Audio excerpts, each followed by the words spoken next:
Colpo esterno del Vittorio Veneto che sbanca il campo della Pink Bari con una rete di Saramella nella ripresa. Meglio le padrone di casa, più intraprendenti a provarci con Privitera e poi con Anaclerio dalla distanza nei primi minuti.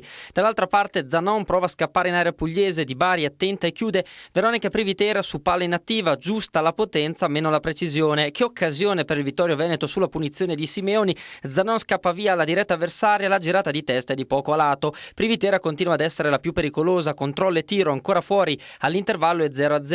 Nella ripresa grande azione del Bari, Privitera va via palla al piede sul fronte di destra, poi serve un pallone sulla corsa a Ceci che arriva dalla parte opposta, la conclusione termina di poco a lato, la squadra di Cardone ha un'altra occasione con Strisciuglio che fa tutto bene, entra in area e al momento della conclusione calcia sull'esterno della rete. All'82esimo Saramella pesca il jolly e con un grandissimo tiro a scendere dalla distanza trova una traiettoria imprendibile per Di Bari, un gol che vale il replay per precisione e coordinazione proposta dalla giocatrice del Vittorio Veneto.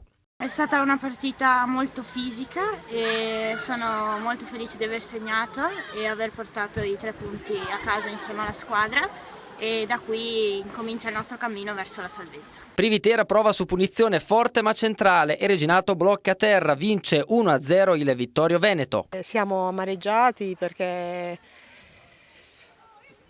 sono partite in cui purtroppo certe volte ci manca quella cattiveria che invece in altri contesti noi tiriamo fuori. Oggi era uno scontro diretto e quindi era una partita sentita e non abbiamo espresso un buon calcio, però alla fine noi siamo venuti a Bari a cercare i 3 punti in tutte le maniere.